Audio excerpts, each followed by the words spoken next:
Good morning, and welcome to your 5 a.m. cash flow mastery. And my dear friend, the topic for today is fear of finance.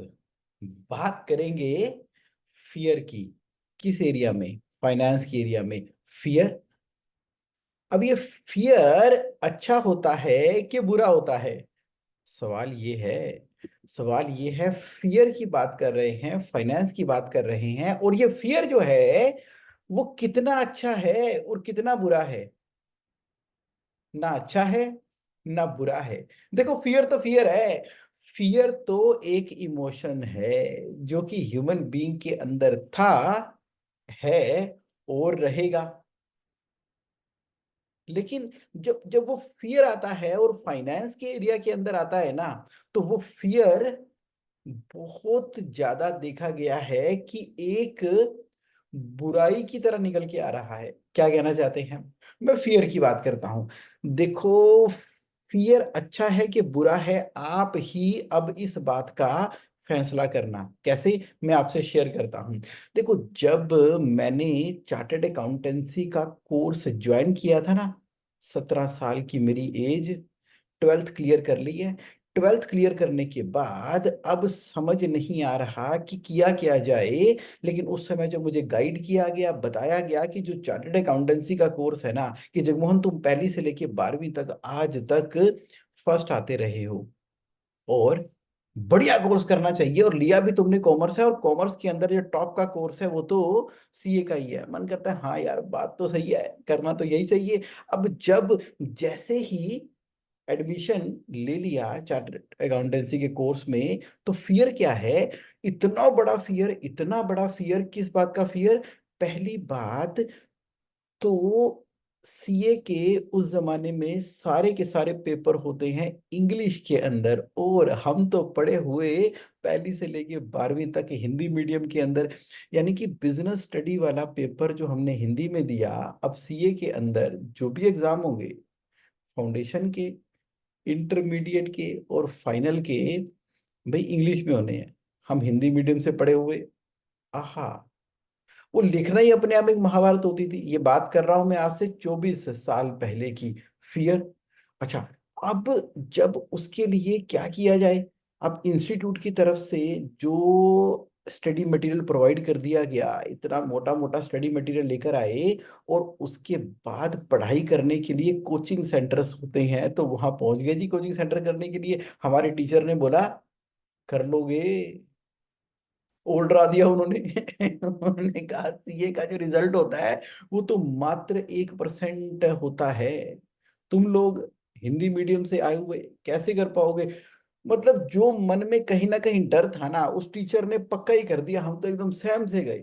तो उन्होंने कहा कि अब ना थोड़ी ज्यादा पढ़ाई करनी पड़ेगी, थोड़ी ज्यादा पढ़ाई करनी पड़ेगी। ये लोग तो जो फराटे फराटे से लिखते हैं, कुछ भी दिखाएंगे।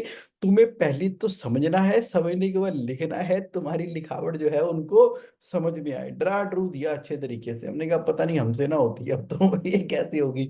अच्छा, उसके बाद जब कोचिंग का सिलसिला शुरू हुआ, तो कैसे कैसे करते करते क्या हुआ, उस फियर की वजह से एकदम फोकस हो गए, क्योंकि हमें तो अब बाकी लोग तो कर ही लेंगे। हमें लगा था इंग्लिश ही होती है सारी कुछ।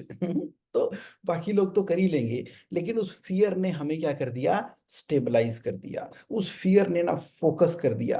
उस फियर ने एक कंसिस्टेंसी प्रोवाइड कर दी। हर चीज को ध्यान से देखना, समझना, फिर उसको कॉपी पे लिखना, उसकी प्रैक्टिस करना, प्रैक्टिस पेपर्स तैयार करना, फिर किसी को चेक कराना, फिर टीचर को चेक कराना। फिर किसी ने अगर मान लो सीधा पेपर लिख के जाते हैं, लेकिन हमें पेपर लिखने से पहले कम से कम हमें इंस्ट्रक्शन थी कि 10 पेपर तुम बैठ के करोगे एग्जामिनेशन सिचुएशन के अंदर। 3 घंटे बैठना है और एग्जामिनेशन सिचुएशन के हिसाब से तैयार करते हुए बताना है। उसमें ना केवल ये देखा जाएगा कि तुमने सवाल का सही जवाब किया है कि नहीं किया, चाहे वो अकाउंट्स हो, चाहे वो स्टैटिस्टिक्स हो, तो चाहे वो एफएम हो, तो चाहे वो कोस्टिंग हो, तो चाहे वो जो भी सब्जेक्ट है, ऐसे डीपी हुआ करता था। चलिए, सारे सब्जेक्ट हो, उसको ना बड़े ध्यान से लिखना है, करना है, चेक करवाना है, सब कुछ करना है एग्जामिनेशन इन्वायरमेंट के अंदर। और वो ऐसा सिलसिला निकला कि फर्स्ट अटेम्प्ट के अंदर ही इंटरमीडिएट हो गई, फर्स्ट अटेम्प्ट के अंदर ही फाइनल हो गई। और 2.5 साल के अंदर चार्टर्ड अकाउंटेंसी का कोर्स खत्म हो गया with in the articleship period, और ऑल इंडिया रैंक भी आ गया। अरे वाह। 17 साल में सीए शुरू की और 20 साल के अंदर बन गए चार्टर्ड अकाउंटेंट। 2.5 साल के अंदर, हाँ जी, आर्टिकलशिप पीरियड के दौरान 1 साल फाउंडेशन लगा लो, टोटल मिला के 3.5 साल, 20 साल कुछ महीने का एक लड़का चार्टर्ड अकाउंटेंट बन चुका है और अभी भी उस फियर के अंदर है और हैरान है ये क्या हो गया मेरे साथ में, ऑल ओवर इंडिया रैंक आ गई, ये कैसे आ गया। मैं तो डरते डरते डरते अपना काम कर रहा था मैं तो ये कर रहा था फेल ना हो जाए। अब सवाल ये पैदा होता है कि ये फियर अच्छा है कि फियर बुरा है। मुझे तो ये समझ आई है, मुझे तो ये समझ आई है, फियर तो फियर ही है। वो एक इमोशन है, वो हमें अलर्ट करता है, वो हमें बताता है कि आने वाले कौन से एक्शन लेने हैं। अगर फियर ना हो ना, अगर फियर ना हो तो जाने इस दुनिया में क्या क्या हो जाए।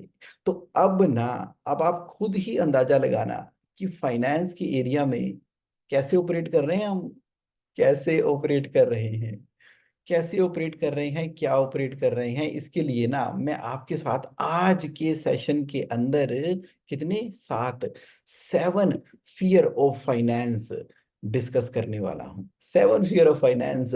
इस 7 फियर को समझने के बाद ना फिर जो पैदा होगा, ओपन अप होगा, क्रिएट होगा, एंड उसका आप डिफरेंस खुद फील करना अपनी लाइफ के अंदर। So are you ready, are you ready for today's cash flow mastery session on fear of finance. और टॉप के उन 7 फियर ऑफ फाइनेंस की बात करते हैं। सबसे पहला फियर क्या है, कैश फ्लो के इश्यूज।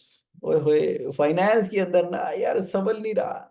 ये ना चिंता, चिंता है कि यार ये ना इनसफिशिएंट कैश फ्लो हो जाता है कि पता नहीं खर्चे भी निकल पाएंगे कि नहीं निकल पाएंगे, पता नहीं मैं एम्प्लॉय को सैलरी भी टाइम पर दे पाऊंगा कि नहीं दे पाऊंगा।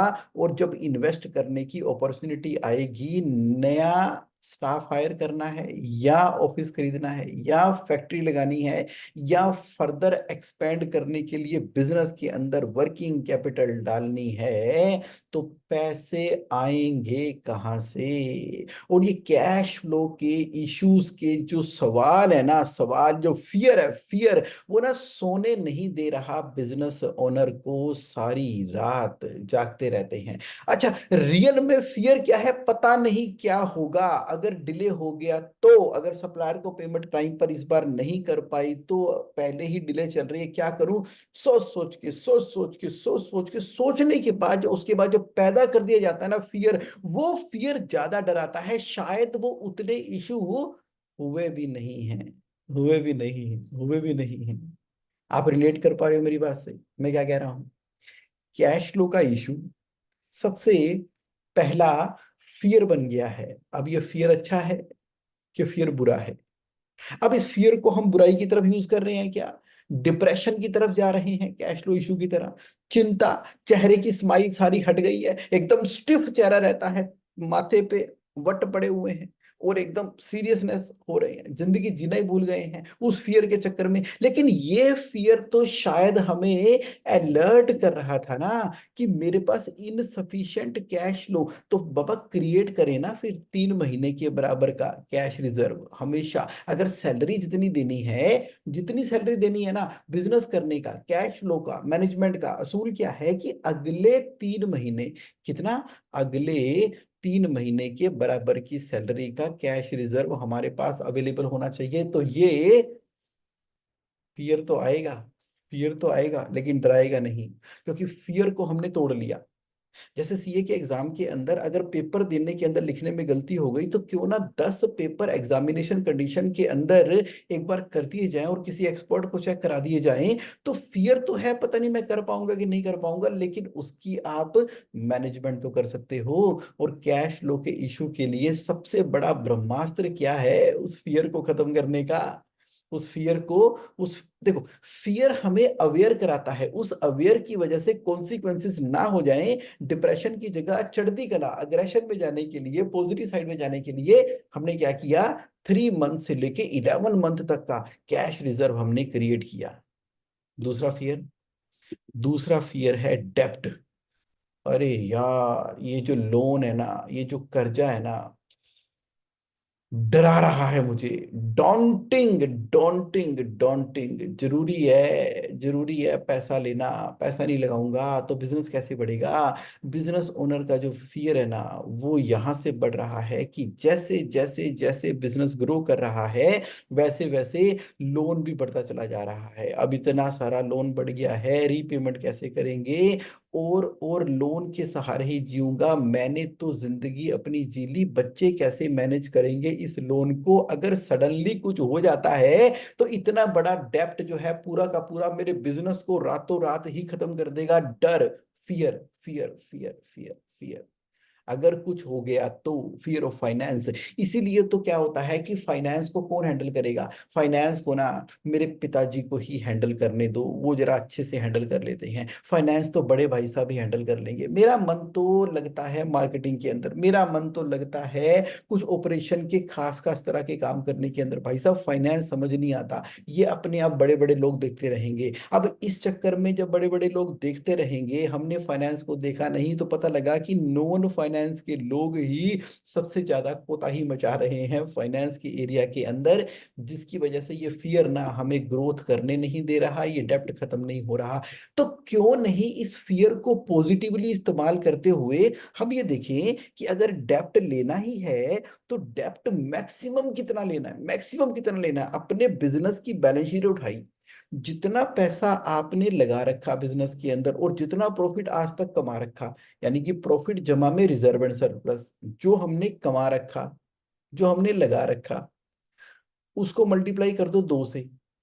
2 से मल्टीप्लाई कर दो, कितनी रेशियो हो गई, 2:1। तो यानी कि मेरा डेप्ट किसी भी हालत में सारा मिला मिलू के, लोन, सिक्योर्ड लोन सारे मिला के 2:1 से ऊपर नहीं होना चाहिए। तो अगर मैंने 2:1 से नीचे नीचे रखा तो इसका मतलब मैंने फाइनेंस की लेवरेजिंग करनी सीख ली। अभी 2:1 है, फिर 1.5:1 आ जाएगा, 1:1 आ जाएगा, और मैं 0.5:1 रखूंगा, और लॉन्ग टर्म में मैं डेप्ट फ्री हो जाऊंगा। लेकिन 2 से ऊपर जाना खतरनाक है, और मैं उसको मंथली बिजनेस डैशबोर्ड के अंदर, मंथली फाइनेंस रिव्यू के अंदर देखता रहता हूं। तो डेप्ट का फियर हो सकता है, अच्छा है, जो कि हमें ना कंट्रोल में रखे हुए हैं। नहीं तो कोई लिमिट ही नहीं है, पैसे डालते जाओ। बिजनेस तो अंधा कुआं है, जितना मर्जी पैसा डालते जाओ, जितना मर्जी डालते जाओ, वो उतना एक्सपेंड होता चला जाएगा। और डाल दो, और एक्सपेंड हो जाएगा। अंधे कुएं की तरह बिजनेस में कितना भी पैसा डाला जा सकता है, लेकिन ये फियर कहीं ना कहीं आपको लिमिट करने की कोशिश करता है। तो my dear friend, in the area of finance जो डेप्ट है ना, अगर ये हमें डरा रहा है तो उस डर को समझो। अब डर अच्छा है, डर अच्छा है कि डर बुरा है। बुरा तब है, इतना लोन, लाइफस्टाइल खत्म, जिंदगी खत्म, डिप्रेशन में गए। अच्छा क्या है, हमें एकदम लिमिट में रखने के लिए उत्साहित कर रहा है। आप कह रहे हो जगमोहन, समझ रहे हैं तुम्हारा पॉइंट, क्या कहना चाहते हो। तो तीसरा फियर क्या है, तीसरा फियर फाइनेंस में है मार्केट वोलेटिलिटी। मार्केट हिल जाती है, इकोनॉमिक कंडीशन चेंज हो जाती है कि आज तो मैं ठीक कर रहा हूं, लेकिन ये मार्केट में जो फ्लक्चुएशन होती है ना, जैसे गारमेंट्स का बिजनेस था और ये ट्रेंड पता नहीं आजकल कहाँ पे कहाँ चला गया है। मैंने तो सर्दियों में गर्मियों के जो कपड़े मंगवाए थे, अब गर्मियां आ गई हैं तो, लेकिन जो मार्केट का जो ट्रेंड चला जा रहा है, पता नहीं मेरा माल बिकेगा कि नहीं बिकेगा, मेरी फाइनेंशियल स्टेबिलिटी रहेगी कि नहीं रहेगी, पता नहीं। इतना पैसा मैंने धंधे में इन्वेस्ट कर दिया है, वर्किंग कैपिटल में, स्टॉक इन्वेंट्री जो मैंने परचेज कर ली है, जिस तरह के सॉफ्टवेयर्स मैंने खरीद लिए हैं, जिस तरह का स्टाफ मैंने रिक्रूट कर लिया है, मार्केट की कंडीशन जिस तरीके से चेंज होती रहती है, मुझे डर है कहीं चलती चलाती दुकान ही ना बंद हो जाए। डर। अब उस डर के चक्कर में लाइफस्टाइल कैसा है, बुरा है। अब फिर वही बात है, फियर अच्छा है कि बुरा है। तो मार्केट वोलेटिलिटी, मार्केट के अंदर अगर फ्लक्चुएशंस आ रही हैं तो क्या मैंने अपने बिजनेस की जीपी शीट बना के जो प्रोडक्ट हैं उनको आइडेंटिफाई कर लिया है? मेरे हाई जीपी मार्जिन के प्रोडक्ट हो सकता है मार्केट वोलेटिलिटी से इंपैक्ट होते हैं, लेकिन मेरे मिडिल और लोअर जीपी के प्रोडक्ट हैं वो मुझे स्टेबल रखते हैं। हो सकता है कि मैं एक्सपोर्ट भी करता हूं, डोमेस्टिक भी करता हूं, और मेरा एक्सपोर्ट हमेशा मुझे बचा कर रखता है। हो सकता है कि मैं अपने ब्रांड में भी सेल करता हूं, और मैं वाइट लेबलिंग भी करता हूं, और उसका कॉम्बिनेशन बना के चलता हूं, और मार्केट वोलेटिलिटी जब मेरे ब्रांड में आती है तो मेरे को मेरी वाइट बचा लेती है। White labelling, OEM. और जब ओईएम के अंदर कॉन्ट्रैक्ट बड़ा बड़ा दो क्लाइंट कैंसिल होते हैं तो मेरा अपना जो ब्रांड डिस्ट्रीब्यूशन नेटवर्क में चल रहा है वो मुझे बचा लेता है। और मैं मिनिमम इन्वेंट्री मेंटेन करते हुए, ये सारा का सारा खेल रचा हुआ है मैंने, और अपने बिजनेस के पिलर ही इस तरीके से बना लिए, अरे कुछ हो जाए मार्केट वोलेटिलिटी, लेकिन वो फियर है, अगर हो गई तो पूरा का पूरा क्लैप्स कर जाएगा, क्योंकि कर जाएगा इसीलिए तो आपने वैसे जीपी शीट के द्वारा, ग्रोस प्रॉफिट शीट के द्वारा अपने बिजनेस को मजबूती से बांध के रखा हुआ है। नेक्स्ट फियर क्या है? नेक्स्ट फियर है कंपटीशन। यार कंपटीशन इतना खतरनाक है मार्केट के अंदर, फाइनेंस की तो ना ऐसे बैंड बज जाती है। अभी कोई नया प्रोडक्ट लेकर आओ और कंपटीशन वाले उसकी बराबरी का आधे रेट के ऊपर उठा के अपना प्रोडक्ट ले आते हैं, सर्विस ले आते हैं, और जीपी मार्जिन इतने छोटे समय के अंदर ही श्रिंक हो जाता है। शुरू शुरू में थोड़ा बहुत बेनिफिट मिलता है, कंपटीशन तो खा ही जाता है, मेरा कस्टमर मेरे पास स्टेबल नहीं रहता। और पैसे का क्या, अब कंपटीशन को किल करने के लिए, कंपटीशन को बीट करने के लिए मुझे और से और फाइनेंस चाहिए होता है। तो कंपटीशन अगर एक दिन मुझे ओवरकम कर गया तो मेरा क्या होगा? मेरे तो कस्टमर ही छूट जाएंगे। Fear, fear, fear, fear, fear, ये फियर है फाइनेंस के अंदर कंपटीशन का। अच्छा है बुरा है? अच्छा है, पता नहीं। बुरा है, पता नहीं। कैसे लेते हो कंपटीशन को, कैसे लेते हो? कंपटीशन कैसे लेते हो? कंपटीशन को बीट करने के लिए आप क्या कर रहे हो? अब आपका कंपटीशन किसके साथ है? फियर है ना? तो कंपटीशन तो रहना ही है। अगर कंपटीशन रहना ही है तो अपने आप से ही कंपटीशन कर लो, अपने बिजनेस से ही कंपटीशन कर लो। पिछले साल से इस साल का कंपटीशन, पिछले क्वार्टर से इस क्वार्टर का कंपटीशन, पिछले महीने से इस महीने का कंपटीशन, पिछले महीने की क्वालिटी से इस महीने की क्वालिटी का कंपटीशन, पिछले महीने की ज्योग्राफिकल कवरेज से इस महीने की ज्योग्राफिकल कवरेज का कंपटीशन। Competition, competition, competition. अब ये कंपटीशन अच्छा है कि बुरा है?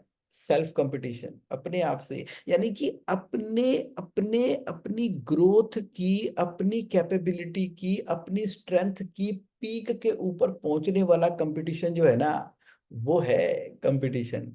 आप कह रहे जुगों समझ आ गई। कंपटीशन में तो मुझे बाहर देखना ही नहीं है, मुझे देखना ही नहीं है बाहर, इधर उधर यहाँ वहां जहां तहां देखना ही नहीं है। कंपटीशन जो चल रहा है वो सिर्फ इसलिए से चल रहा है क्योंकि प्रेजेंट में डील कर रहे हैं। आज जो आपके बिजनेस में सेल हो रही है ना, वो नतीजा है जो पिछले एक साल आपने मेहनत की।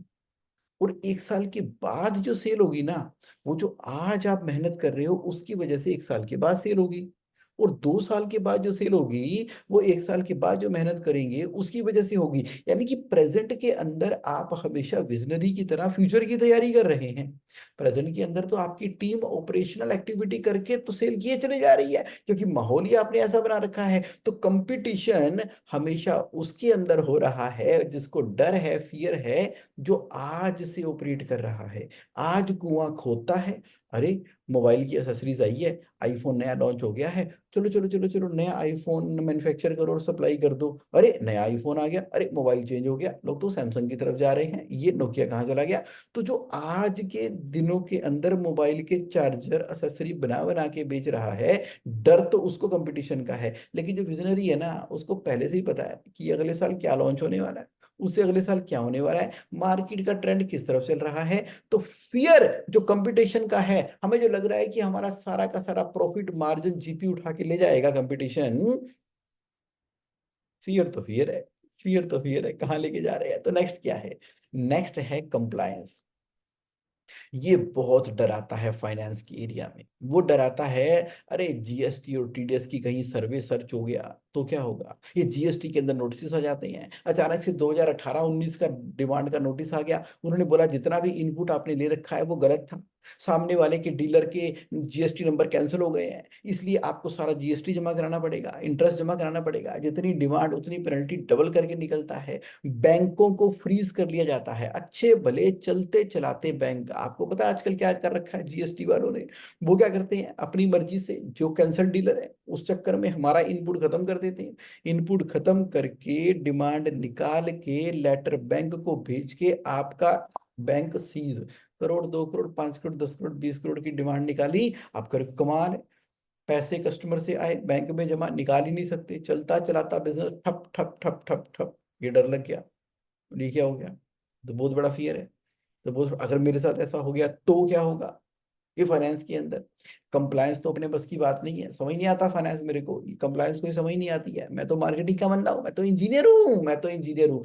तो मेरे दोस्तों अब ये फियर अगर ऐसा है तो क्यों ना पहले दिन से ही इस तरह के स्ट्रक्चर हम लगाकर चलें अपनी कंपनी के अंदर। तो जितनी भी कंप्लायंसेस होनी है वो ऑन टाइम एवरी टाइम होनी है, आपके अकाउंटिंग सॉफ्टवेयर से ही ऑटोमेटिकली जीएसटी की रिटर्न बननी है। जब सामने वाली पार्टी से आपने परचेज किया और उसका इनपुट आ रहा है तो जीएसटी की पेमेंट करोगे ही तब जब आपके पोर्टल के ऊपर उसका इनपुट दिखाई देना शुरू हो जाएगा। जब दिखाई देना शुरू होगा तब जीएसटी की पेमेंट करो, अदरवाइज सप्लायर की पेमेंट करो, और उसके बाद उन पार्टी के साथ डील करो जो उसी प्रोडक्ट में डील करती है। ये क्या यहाँ वहां जहां तहां कहाँ से माल कहीं से आ रहा है, बिल कहीं से आ रहा है, क्या कर रहे हो ये, क्या कर रहे हो ये। छोड़ो, मैं नहीं उस बारे में बात कर रहा। इसका मतलब है कि जीएसटी टीडीएस कंप्लायंस पेनल्टी का फियर तो उन्हीं को ही है जिन्होंने पेड़ ही बबूल के बो रखे हैं। जो बोए पेड़ बबूल के तो आम कहाँ से होए। सुनो मेरी बात, जब जब कर्म ही ऐसे हैं जब कर्म ही बिजनेस ऐसे कर रखे हैं तो फियर तो सताएगा ही। जेन्युइन केसेस के अंदर जहां पर आपको पता है कि ये फियर है, इस फियर की वजह से आप ना कोई भी ऐसा उल्टा पुल्टा सुल्टा टुल्टा कोई काम नहीं कर रहे हो। आप उल्टा पुल्टा कुछ नहीं कर रहे, कुछ नहीं कर रहे, जो कर रहे हैं तरीके से कर रहे हैं। परचेज तो परचेज, सेल तो सेल, जीएसटी तो जीएसटी, मंथली टैक्स पहले जमा होता है, कंप्लायंस होती है, इनकम टैक्स रिटर्न जाती है, जो बुक्स ऑफ अकाउंट रिफ्लेक्ट कर रही है, टैक्स की प्लानिंग की जाती है, रिटर्न फाइल की जाती है। Month by month, year by year आप ग्रोथ करते चले जा रहे हो। आपकी कंपनी की वैल्यूएशन आज 1 करोड़ नहीं, 53 करोड़ नहीं, लोग तो भर भर के आपकी कंपनी में इन्वेस्ट करने को तैयार हैं। कोई कहता है कि मुझे, जैसे जैसे ड्रोन डेस्टिनेशन वाले ने इतने से पैसे मांगे, आईपीओ के दौरान इतने पैसे मिल गए उसको, एमफोर्स वालों ने इतने पैसे मांगे, इतने पैसे मिल गए। मार्केट तो भर भर के देने को तैयार है आपको, मार्केट तो भर भर के देने को तैयार है, प्रोवाइडेड कि हमारी किताबें एकदम बढ़िया शानदार तरीके प्रोफेशनल तरीके से हैं। अगर फियर है तो फियर के बैकग्राउंड में किया क्या हुआ है, आज अलर्ट हो जाओ, सावधान हो जाओ, ठीक हो जाओ। तो कंप्लायंस का फियर अच्छा है कि बुरा है, डिसाइड आप ही करो। जीएसटी टीडीएस का survey search penalty notice bank freeze हो जाएगा, इसको टेक केयर करने के लिए साधनों के ऊपर इस्तेमाल करना है कि डरते ही रहना है। अगला फियर क्या है, अगला फियर बड़ा प्यारा है, risk. Risk risk risk, finance में रिस्क।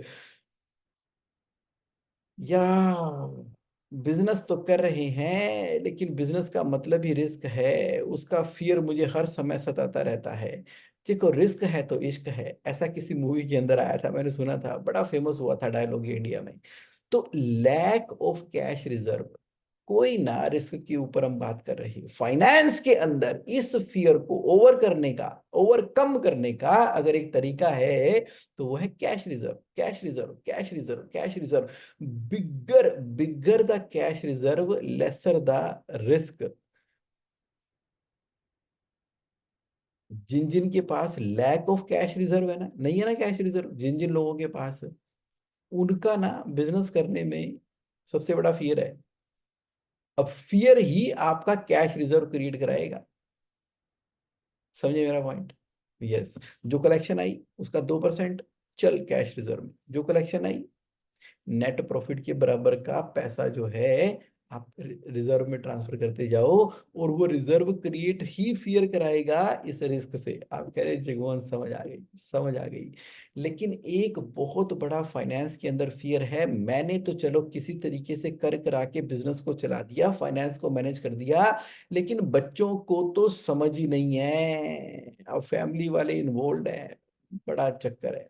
मुझे ना डर लगा रहता है, बिजनेस ओनर को डर लगा रहता है कि सूटेबल सक्सेसर है नहीं, समझ आ नहीं रही फाइनेंस को मेरे बच्चे कैसे हैंडल करेंगे, और फैमिली के अंदर ही जो डिस्प्यूट है, पार्टनर के अंदर ही जो खींचम तान चल रही है, इसका पोटेंशियल फाइनेंशियल इम्पैक्ट जो है ना जगोन भाई, फाइनेंशियल हेल्थ के ऊपर ना खतरनाक तरीके से पड़ने की संभावना है। ट्रांजिशन पीरियड के अंदर हूं, मुझे ना यही डर सताता रहता है कि चलो मैं तो बैंकों से बात कर लेता हूं, मैं तो सब चीजें मैनेज कर लेता हूं, आगे बच्चे कैसे मैनेज करेंगे, बिजनेस चलेगा कैसे, यही सोच सोच के उम्र हो गई है 50 55 60 65, और इस उम्र के अंदर जहां हमारी सोच होनी चाहिए कि लाइफ में गिविंग के भाव में आए, लोगों की लाइफ में वैल्यू ऐड करें, वहां पर अंदर ही अंदर ये डर खाए चला जा रहा है। अड़ोसी पड़ोसी बुजुर्ग जो हैं पार्कों में जाके हा ठाके लगा रहे हैं, पार्कों में जाके आपकी उम्र के बिजनेस ओनर ठहाके लगा रहे हैं, लेकिन यहाँ तो यही डर खाया जा रहा है कि अगर मैं फैक्ट्री नहीं गया तो फाइनेंस मैनेज कैसे होगा, अगर मैं गया नहीं तो बैंकों वालों ने तो जान खा लेनी है, डीपी बनती नहीं, कैसे मैनेज कर रखी है मैंने। और सीजनल फ्लक्चुएशन है, जो जो मैंने टोपियां घुमा रखी हैं, इधर का टर्म लोन उधर देना है, उधर का टर्म लोन इधर देना है, और इतनी सारी भयंकर डिमांड है, बस ये दो तीन मोटी मोटी डील हो जाए, बस वो वाली प्रॉपर्टी ना एक बार फ्री हो जाए, तो कहीं से पैसा आ जाए, इस शिकंजे से बाहर निकल कर आ जाऊं, और वो अगर एक्सपोर्ट का ऑर्डर ठीक निकल जाए तो यहां से एक नेचुरल सा इन्फ्लो आएगा, बस ये लास्ट चीज मेरी रह गई है, ये लास्ट चीज कंप्लीट हो जाए, उसके बाद तो बिजनेस में सुकून ही सुकून है। चलो मैं तो संभाल लेता हूँ, बच्चे कैसे संभालेंगे। सक्सेशन प्लानिंग कितना बड़ा फियर है। अब इस फियर को दूर करने का तरीका भी सक्सेशन प्लानिंग ही है। छोड़ दो अटैचमेंट, मोह छोड़ दो, अटैचमेंट छोड़ दो। देखो इस बिजनेस के अंदर जो नहीं करना चाहिए ना, अब ना उसको छोड़ दो, छोड़ दो, छोड़ दो, छोड़ दो। जो करना चाहिए ना उसको करो। बच्चों से बिठा के एक बार पूछ लो कि तुम यही काम करना चाहते थे, अगर कह रहे हैं कि नहीं हमको जो है ये नहीं करना, हमें आर्टिफिशियल इंटेलिजेंस के अंदर सॉफ्टवेयर प्रोग्रामिंग करके कुछ काम करना है तो कर लो।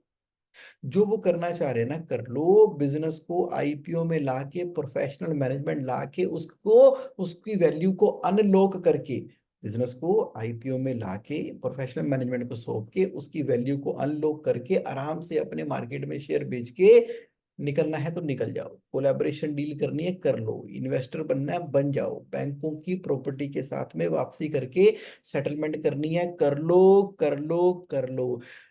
रोज मर मर के जी रहे हो, रोज दर्द में हो, एवरी डे का दर्द है, जहर बन गया है, पॉइजन बन गया है, बाहरी मन से उठते हो, रात को नींद आती नहीं है जब तक गोलियां ना खा लो, सुबह जो है वो नहीं आती जो सबको बड़े आराम से कई बार आ जाती है, पता नहीं क्या क्या हालत बना रखी है, डॉक्टर की अपॉइंटमेंट एक के बाद दूसरी के बाद तीसरी, बढ़िया से बढ़िया डॉक्टर कंसल्ट कर रहे हो, कभी जीवन के आहार को ठीक कर रहे हो, अरे सोर्स पे देखो, किस चिंता ने स्ट्रेस दे रखी है, छोड़ दो ना।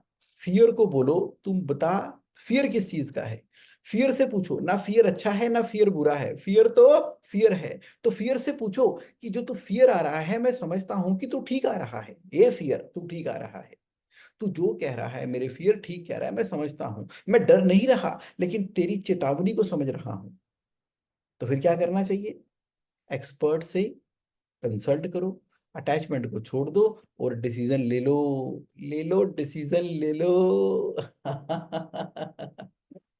ले लो भाई, डिसीजन ले लो, बड़े बड़े डिसीजन ले लो, अच्छे अच्छे डिसीजन ले लो, जिसकी लाइफ हल्की है ना, लाइट है ना, एकदम पंख की तरह उड़ रही है ना हवा में, लाइट, इंजॉय करो जिंदगी को, घुमाओ एक बार पूरा हिंदुस्तान, एक बार माराओ चक्कर।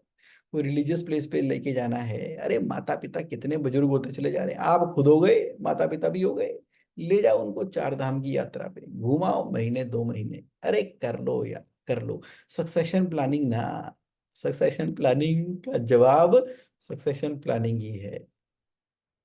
झगड़े, डिस्प्यूट, पोटेंशियल, चलिए ठीक है, आप समझ गए, आप समझ गए। तो these are the 7 major fear. मैंने साथ के साथ ही ना उसके दोनों चेहरे आपको दिखाता चला गया हूं। तो अब क्या करना है, आप सुनो, मेरी सजेशन क्या है कि फियर को ओवरकम करने के लिए आपको क्या करना है, फियर को ओवरकम करने के लिए cash flow mastery, cash flow mastery. 5 AM की वीडियो देख लिया करो। कैश फ्लो मास्टरी के अंदर कुछ एडवांस प्रोग्राम्स भी मैं लेके आता रहता हूं, अरे एक बार कर लो, इंप्लीमेंट कर दिया करो, सारे के सारे फाइनेंशियल कंट्रोल लगा दिया करो। लगा दोगे ना तो जिंदगी आसान हो जाएगी। उससे क्या है कि आपको ना क्लैरिटी हो गई कि आगे करना क्या है। चलिए ठीक है, तो ये था आज का हमारा कंटेंट। तो देखो, एक व्हाट्सएप ग्रुप बना हुआ है जिसका नाम है कैश फ्लो कम्युनिटी। आप भी चाहते हो इस ग्रुप का पार्ट बनना तो भेज देना, add me in cash flow community. किस नंबर पे, मेरे जगमोहन सिंह के पर्सनल मोबाइल नंबर पे 9811269798। ये था आज का कंटेंट। और ये जो जेएसए ऑनलाइन का पोर्टल है ना, www.jsaonline portal, इसको तो आप बहुत ही मजे से यूज कर ही रहे हो। अपने क्वेश्चन पूछते हो, आंसर लेते हो, मेरा टेक्निकल टीम मेंबर आपको हेल्प करता है। I will improve your cash flow fast. Enjoy कर रहे हो ना, चलिए बहुत बहुत बढ़िया। Thank you so much, thank you so much for your participation. ये था आज का कंटेंट। तो मुझे बताओ कैसा लगा आज का सेशन मेरे साथ जो लाइव है। एक बार जरा अटेंडेंस तो लग जाए, एक बार जरा बातचीत तो हो जाए। हालांकि टाइम 30 मिनट हो गया, फटाफट क्लोज करेंगे, लेकिन आज जरा चेक कर लेते हैं। क्या बात है, अशोक भैया जी नमस्कार, आपका स्वागत है, आप बड़े कंसिस्टेंट हैं। आज तो चेतन चंपानेरी जी भी हमारे साथ में है। K Maheshwari ji from Chennai, thank you so much for your participation. Rajneesh ji, R4 relate, good morning, great Ludhiana वालों। Salil Gupta ji, thank you for participation. Shubham ji, आपके क्वेश्चन तो आते रहते हैं और बातचीत भी होती है, गुड मॉर्निंग है जी। और अब ना इन फियर को सामने रखते हुए, उसके अराउंड पॉलिसी और प्रोसीजर बनाते हुए, ना फियर अच्छा ना फियर बुरा, फियर फियर है और हम कर देंगे कमाल। के मिश्र जी कह रहे हैं short problem but also solution. Yes yes yes yes yes, यही जिंदगी है। हर चीज के दो पहलू हैं, वही प्रॉब्लम है वही सॉल्यूशन है, प्रॉब्लम ही सॉल्यूशन है। Solution to the one problem become another problem. आहा, जब यातायात के साधन नहीं थे तो कार आ गई, कार बन गया सॉल्यूशन। अब कार ही प्रॉब्लम बन गई है, जो पोल्यूशन हो रहा है जो ट्रैफिक जैम हो रहा है। कार सॉल्यूशन है कि कार प्रॉब्लम है? किसी चीज का सॉल्यूशन अगली चीज की प्रॉब्लम बन जाता है। चलिए ठीक है, ओके राइट नाउ अब बहुत डिटेल में कवर करेंगे नेक्स्ट सेशन के अंदर। नेक्स्ट सैटरडे फिर मिलेंगे 5 AM के अंदर cash flow mastery. Thank you thank you thank you very much for your participation. Have a great and amazing, thank you.